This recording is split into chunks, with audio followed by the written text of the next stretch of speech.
Dominicana, soy José Eliseo Almanzar, esto es Paneo Semanal, dando las gracias a Dios por permitirnos, como siempre, estar aquí con ustedes y a ustedes que nos conceden el siempre alto y grato honor de escucharnos por esta Sol 106.5 FM, de vernos también en YouTube, en nuestro canal Paneo Semanal y en el canal de Sol 106.5, así como a seguirnos en nuestras redes sociales, Instagram, Facebook, Twitter, Paneo Semanal. Saludando a mi querido hermano y compañero de batalla, Luis José Polanco. Muy buenos días, Eliseo Almanzar, y muy buenos días a todos nuestros queridos y amables teleoyentes que nos dispensan el favor de su audiencia todos los sábados de 10 a 12 meridiano en este su programa Paneo Semanal. Bueno, ya estamos en el último sábado de octubre. El último sábado Cayó de octubre y con una nota muy agradable para nosotros y que nos llena de orgullo. ¿Perdieron las Águilas?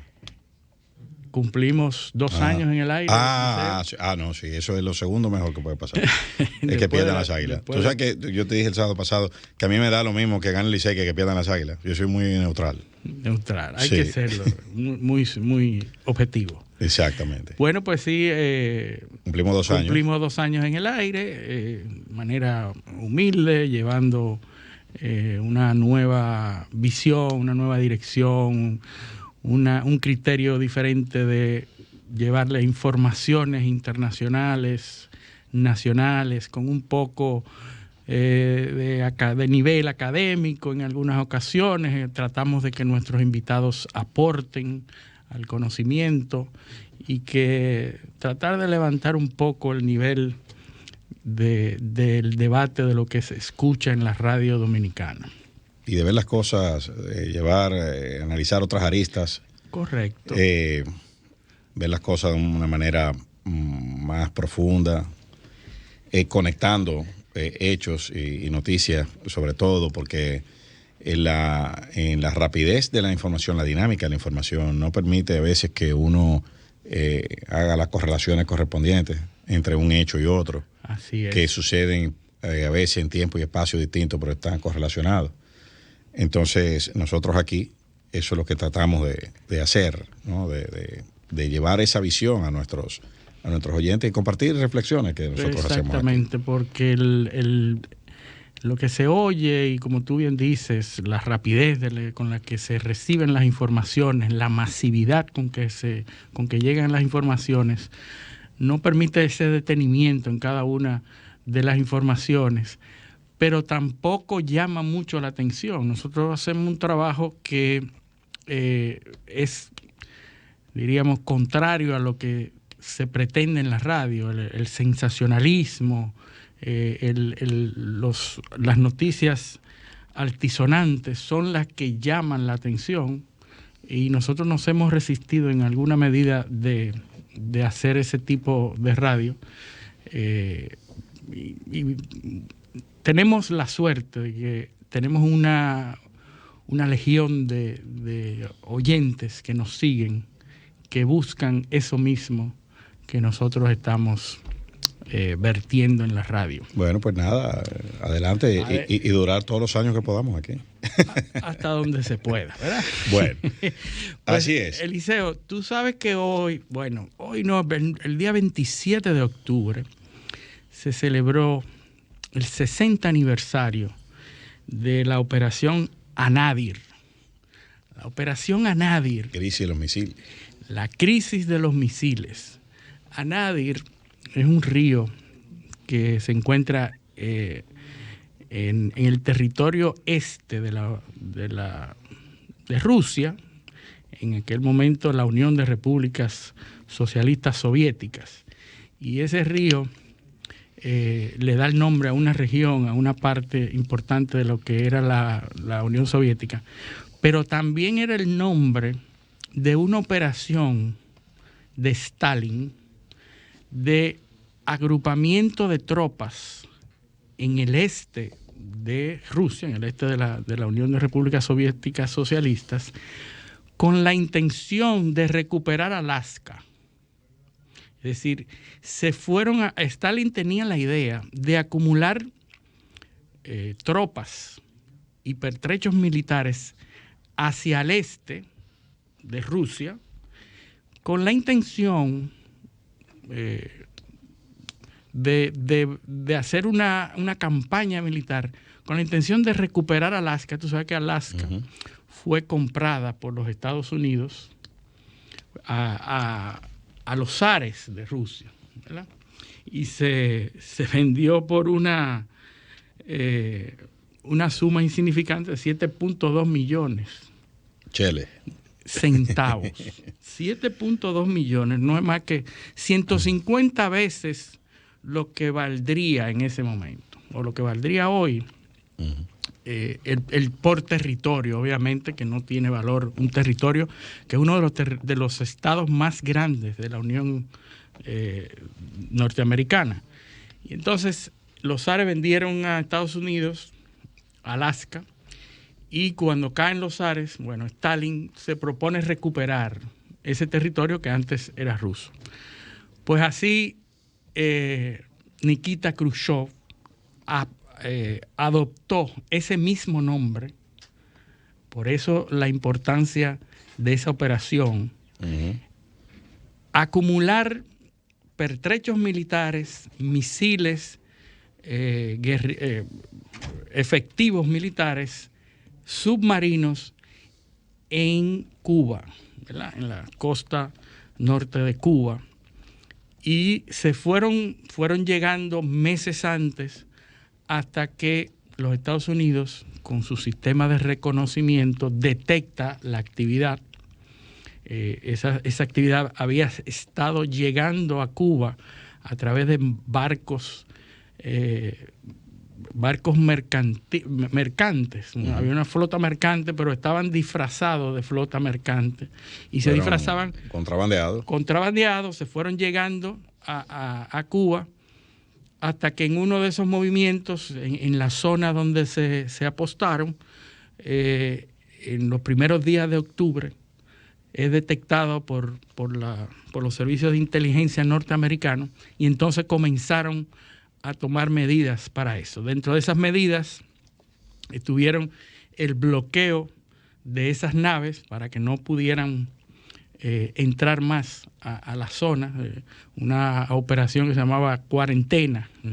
Acuarentenaron las naves rusas para que no pudieran llegar, y entonces se comenzó la negociación, que en aquel momento no era como ahora, que se llamaba a los medios y se hablaba.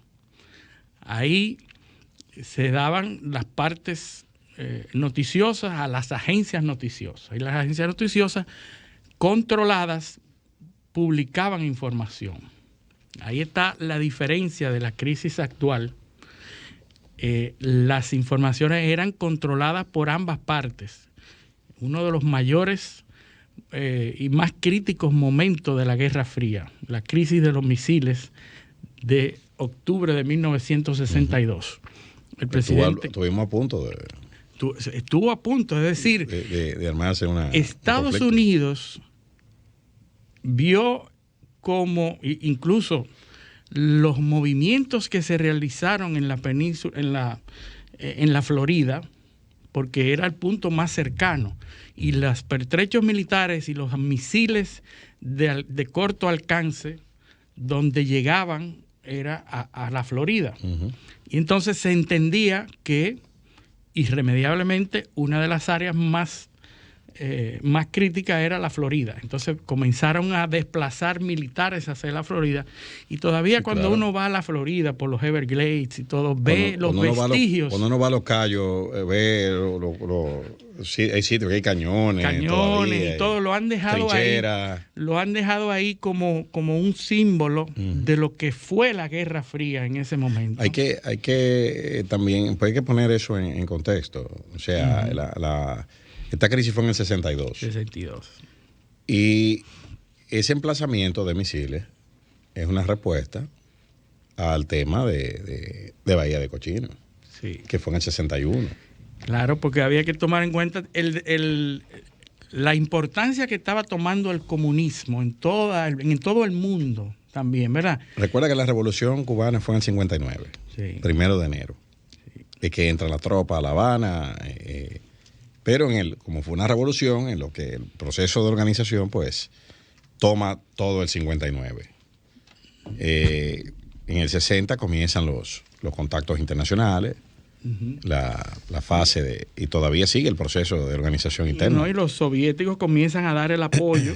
Y los tribunales revolucionarios, encabezados por una persona, el rostro más reproducido en fotografía, el Che Guevara. Ernesto Guevara de la Serna, alias el Che, guerrillero. Es una figura que se ha vendido de manera romántica. Hombre, claro. Pero una de las personas más funestas. Bueno, un asesino. El asesino de la cabaña. Un asesino. La cabaña era una prisión militar. Es decir, esa persona que dijo en la ONU. Se ha conocido los momentos íntimos, las personas íntimas, decía que no estaba tranquilo hasta que no pudiera matar personas. No, en la ONU, cuando le tocó hablar, dijo que la revolución había fusilado, la revolución fusilaba y la revolución seguiría fusilando. O sea, es impensable que en la ONU alguien se pare a decir eso. Sí. En una locución, pero en ese, ciertamente, en el 60, pues vino, eran periodos muy turbulentos. Entonces, en el 61, en abril, es que viene la invasión de Playa Girón, de Bahía de Cochino, que fue un fracaso militar de la CIA, el exilio cubano. Ahí hubo una mezcla, pues se entrenaron en Nicaragua los combatientes. Y los campesinos nicaragüenses que ya tenían células que eran de izquierda, pasaban toda la información de inteligencia al régimen cubano y cuando llegaron lo estaban esperando prácticamente. Eso sirvió para Fidel explotó eso a nivel propagandístico, y hay unos discursos hay uno muy famoso en YouTube. Apoteósico. Sí. Claro, donde él es hiperbólico el lenguaje. Él decía que... Sí, como era Fidel. El enemigo, cuando llegara, no se iba a enfrentar con señoritos, se iba a enfrentar con un ejército de hombres dispuestos, que no había nada no había nadie más valiente que un campesino cuando aprendí a usar el cañón. Y eso era, ese lenguaje... Y con los aplausos y la gente y el patriotismo allá arriba de los cubanos que resistieron el ataque del enemigo y lo derrotaron en la playa, eso sirvió para... Sí. Pero también fue la excusa para poner, tomar medidas de seguridad, ¿no? Como eran esos misiles. Sí. Y ahí es que viene esta crisis que estamos describiendo. Un asunto de liderazgo del comunismo, que ya estaba China metida en el escenario como líder comunista. Exacto. Y entonces Rusia, para no perder esa incidencia en el comunismo, pues trató de tener visibilidad más cercana en América. Pues esa crisis llegó a inquietar al mundo entero porque era inminente. Imagínate que ahí estaban posteados cabezas nucleares hasta 10 o 20 veces más fuertes que las de Hiroshima y Nagasaki. Es decir, las cabezas nucleares que ya estaban en la isla eran un poder destructivo. Destructivo increíble. Entonces, ahí se disuadió el asunto mediante negociaciones, porque hay que pensar y hay que decir que Nikita Khrushchev no es Putin. Nikita Khrushchev está muerto, tenía una historia política, era un político, era un estadista, había estado depuesto en el Donbass como agente de la Unión de República Soviética Socialista en el Donbass, y durante su dominio, durante su gestión en el Donbass, fue una de las regiones más productivas en la metalurgia y en la minería. Y entonces era un estadista. Nikita Khrushchev, que sucedió a Stalin, era un político de nivel, ¿verdad?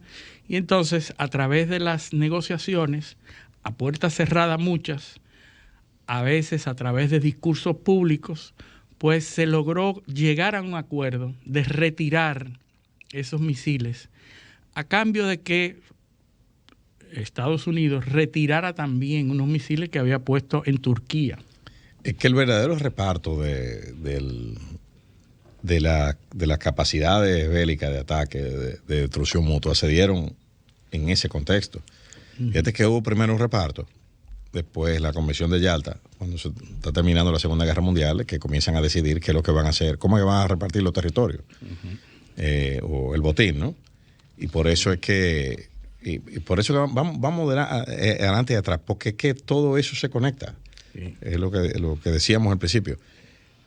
Recuerda que cuando termina la Segunda Guerra Mundial, el botín se divide en dos.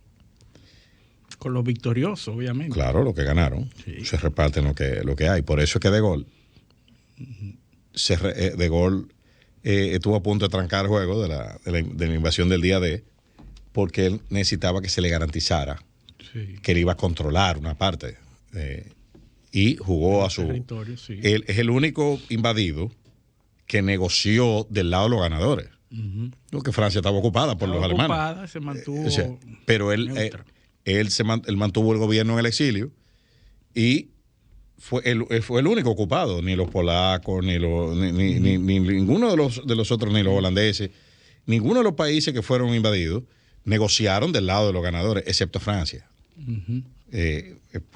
¿Por qué? Porque Francia tenía el poder, la ficha de tranque de la operación de desembarco. Entonces De Gaulle jugó a eso. Entonces, después de esa crisis de los misiles, es que se decide, no, vamos a sacar los otros y repartirnos tú y yo.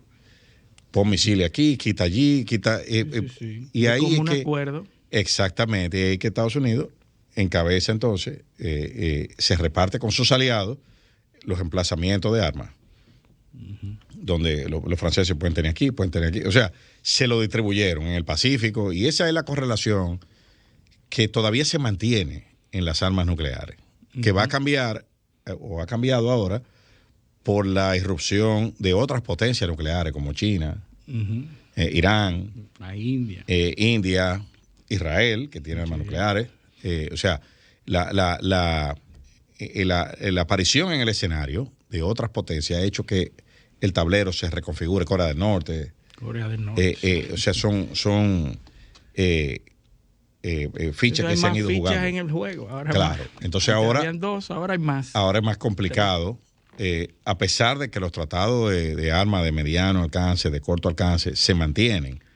Sí. Sobre todo en las zonas de conflicto como el mar de China, donde hay armas de mediano alcance, emplazamientos de armas. Sí, bueno, cuando se acaba la Guerra Fría, cae el muro de Berlín, pues los acuerdos se mantienen motu propio, es decir, que cada país, cada bando asume que respetará los acuerdos nucleares, pero...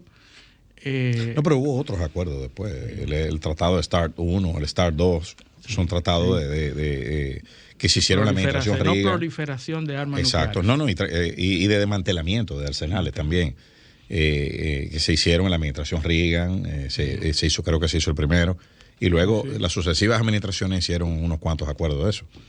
Exacto.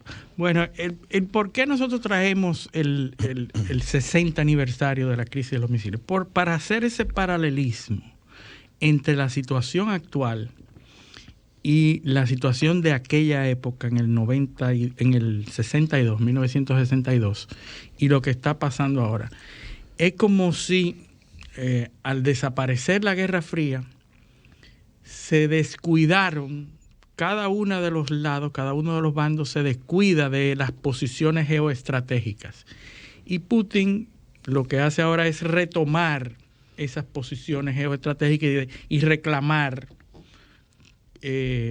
esas posiciones, precisamente. La diferencia es que Putin es un ex teniente coronel de la KGB y Nikita Khrushchev, lo que era un político, era político y era un estadista. No van a reaccionar de la misma manera. De hecho, Nikita Khrushchev cae del gobierno, cae como líder máximo, bajo imputaciones de su debilidad al retirar los misiles.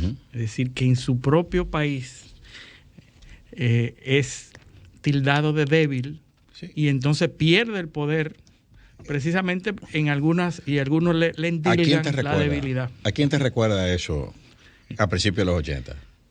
Jimmy Carter. Con la crisis de los rehenes de Irán. Así es. O sea, perdió el gobierno. Sí. Prácticamente porque primero eso se extendió 400 y tantos días. No tomó acciones. La verdad es que hay que hacerle justicia.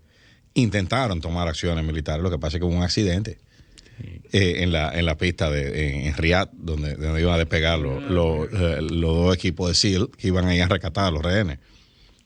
Y eso permitió que la Guardia Revolucionaria Islámica los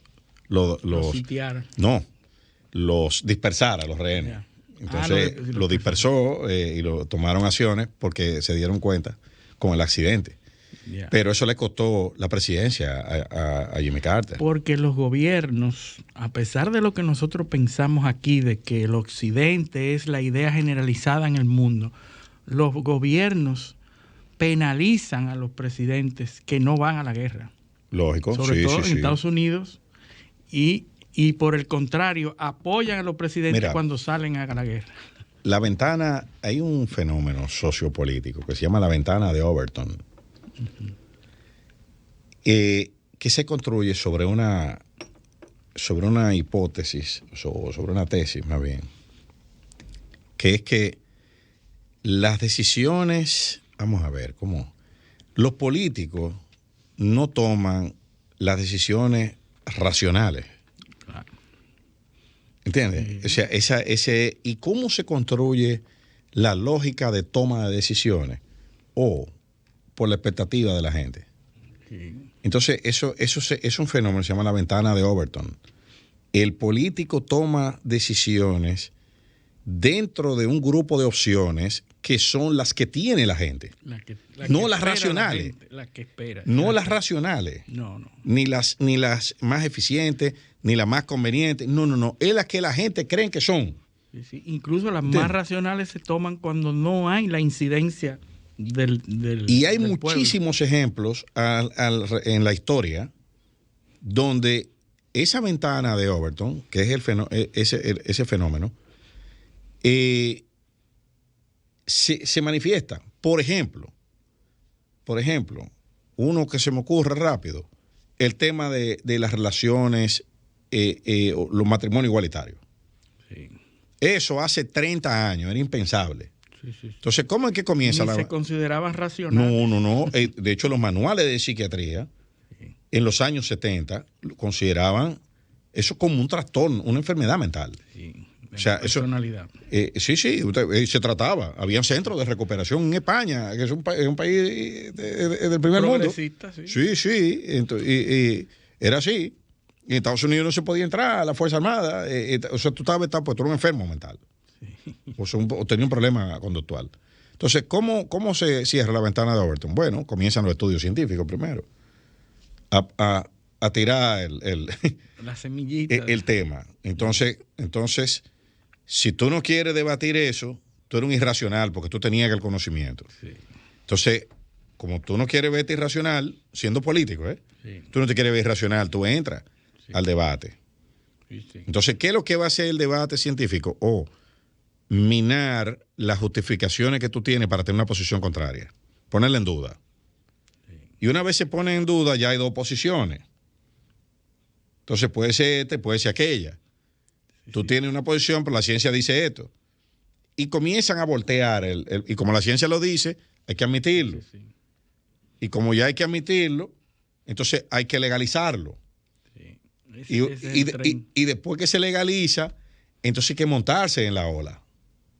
Porque la gente ya, eso toma un tiempo, pero al final esa ventana Entonces, el filósofo, el sociólogo, ¿qué filósofo? Que analizó eso, apellido Overton, por cierto, murió en el año 2003 y por eso que se le puso murió en un accidente aéreo. A la ventana. Esa ventana de construcción y de fijación de conocimiento y de mantras en la sociedad, así es que comienza. Yeah. Y ahora que yo estoy diciendo eso, yo sé que te vienen a la mente muchísimos ejemplos de cosas que eran impensables hace 30 años, 20 años, y que ahora son... Y ahora, ¿qué pasa? Que el ciclo se ha reducido. O sea, ahora una cosa aparece hace 5 años y ya de repente es lo que...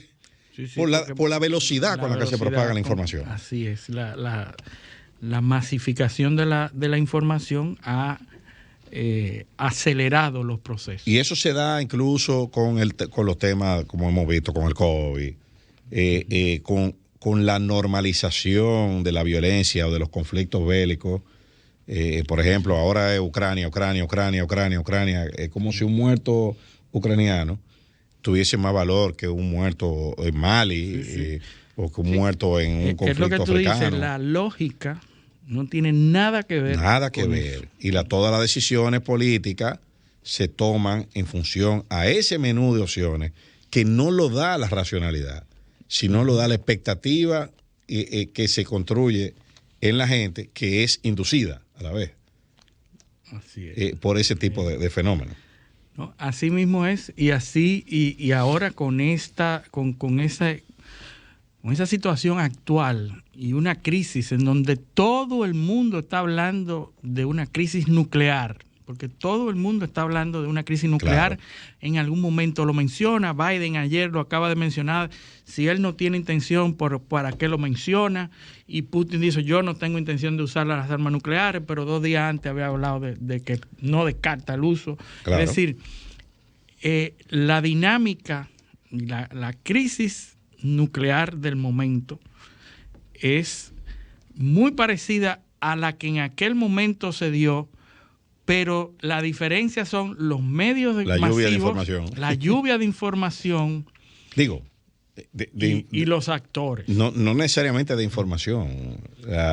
La lluvia de, vamos a decir, de expresiones sobre el tema. Porque no sabemos, sí. Recuerda nosotros vamos a tener que definir la palabra información, claro. Data, noticias, todo eso, opiniones. Recuerda lo que decía Churchill, que la primera víctima en la guerra es la verdad. La verdad. Entonces, eso es así, ¿eh? Sí, son criterios. La filosofía de hoy y la filosofía que se hace en los centros del pensamiento en Europa, el tema fundamental es la verdad.